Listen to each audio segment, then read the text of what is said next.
Hello అండి, welcome to కృషి recipes. ఈరోజు వీడియోలో మనం సగ్గుబియ్యం బీట్రూట్ వడియాలు ఎలా చేసుకోవాలో చూద్దాము.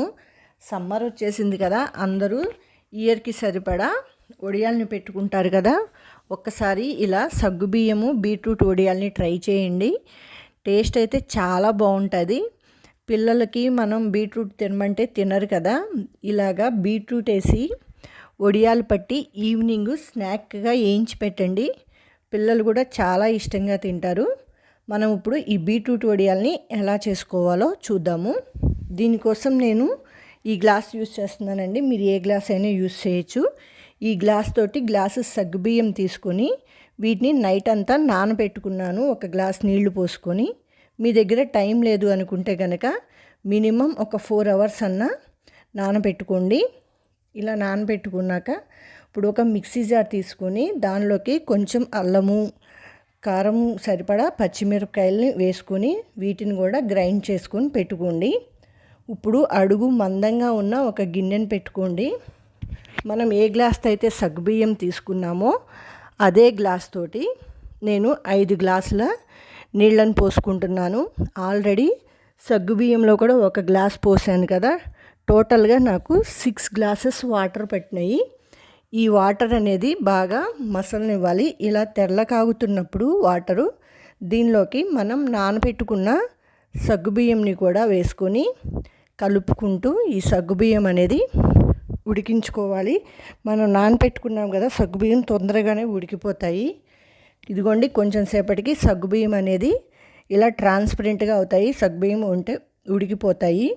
ఇప్పుడు ఫ్లేమ్ని లో ఫ్లేమ్లో పెట్టుకొని రుచికి సరిపడినంత ఉప్పు, అలానే కొన్ని నువ్వుల్ని కూడా వేసుకోండి. ఇవి వేయించిన నువ్వులు కాదు, మామూలు నువ్వులే. తర్వాత మనం గ్రైండ్ చేసుకొని పెట్టుకున్న అల్లం పచ్చిమిరపకాయ పేస్ట్ని కూడా వేసుకోవాలి.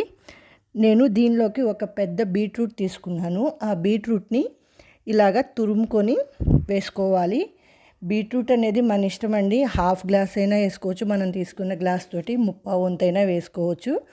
అది మన ఇష్టము.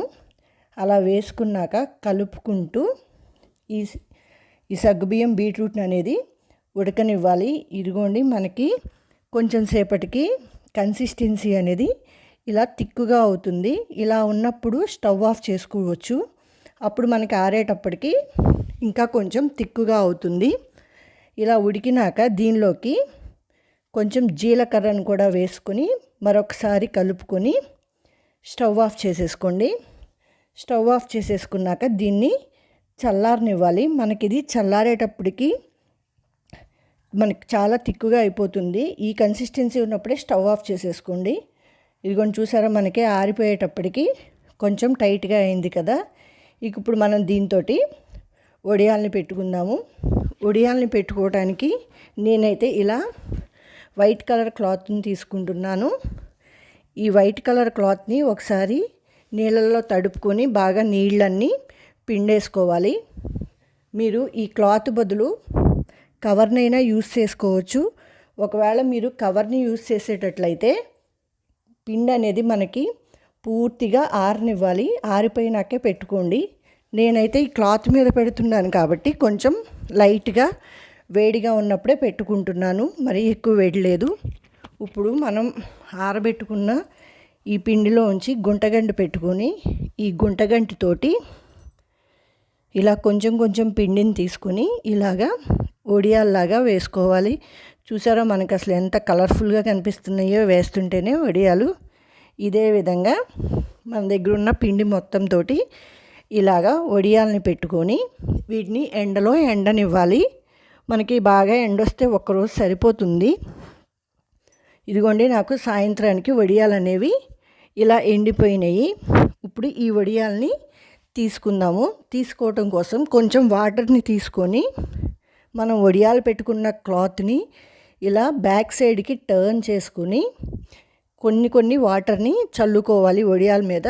ఇలా కొంచెం వాటర్ని చల్లుకున్నాక మళ్ళీ క్లాత్ అనేది మనం వడియాలు పెట్టుకున్న వైపుకి టర్న్ చేసేసుకొని మనం వాటర్ పోసాం కదా, ఎక్కడైతే వాటర్ చల్లామో అక్కడ వడియాల్ని ఇదిగోండి ఇలా తీసుకోవాలి. ఒక చేత్తో వెనకమాల ప్రెస్ చేసుకుంటూ ఇంకో చేత్తో ఇలా లాగుతూ ఉంటే ఈజీగా వచ్చేస్తాయి మనకి. కానీ మనం తడి చేసుకున్న దగ్గరే లాగాలి. విడిచోట లాగితే మనకి వడియాలు అనేవి విరిగిపోతాయి. ఇదిగోండి ఇంకో వడియాలు కూడా నేను ఎలా తీస్తున్నానో చూడండి. చాలా ఈజీగా ఊడొచ్చేస్తున్నాయి క్లాత్ నుంచి. ఇదే విధంగా మనం పెట్టుకున్న వడియాలన్నిటినీ కూడా తీసేసుకోవాలి. ఇలాగా తీసుకున్నాక వీటినన్నిటినీ మనం ఒక స్టీల్ బేషన్లో పోసుకోవాలి. ఇలా స్టీల్ బేషన్లో పోసుకున్నాక మనం వడియాలు తీయడానికి కొంచెం తడుపుకున్నాం కదా, అందుకని వీటిని మళ్ళీ ఒక 1 or 2 days ఎండలో పెట్టుకోండి. మనకి ఎండలో పెట్టుకుంటే బాగా ఎండిపోతాయి. ఇదిగోండి చూసారా, నాకు 1 dayకే ఎండిపోయినాయి. 2 days కూడా అక్కర్లేదు, 1 dayకి ఇలా ఎండిపోయినాయి కదా. మనం ఇప్పుడు వీటిని వేయించుకుందాము.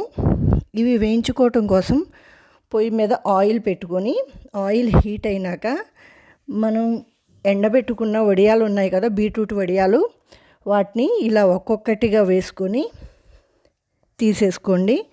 చూసారా మనకి ఎంత చక్కగా వేగుతున్నాయో, కలర్ఫుల్గా కూడా ఉన్నాయి కదా. ఇలాగా మీకు ఎన్ని వడియాలు కావాలంటే అన్ని వడియాలని వేయించుకోండి. ఇవి మనకి సాంబార్లోకి అయితే చాలా చాలా బాగుంటాయి. లేదు అంటే పిల్లలకి స్నాక్గా కూడా పెట్టేయచ్చు. ఇప్పుడు మనం వీటిని ఎంత బోల్గా వచ్చినాయో చూద్దాము. ఇదిగోండి చూసారా, ఇలా నొక్కితే మనకి వడియం అనేది ఇట్లా పొడిగా అయిపోయింది. చాలా గుల్లగా కూడా వస్తాయి ఈ వడియాలు అనేవి.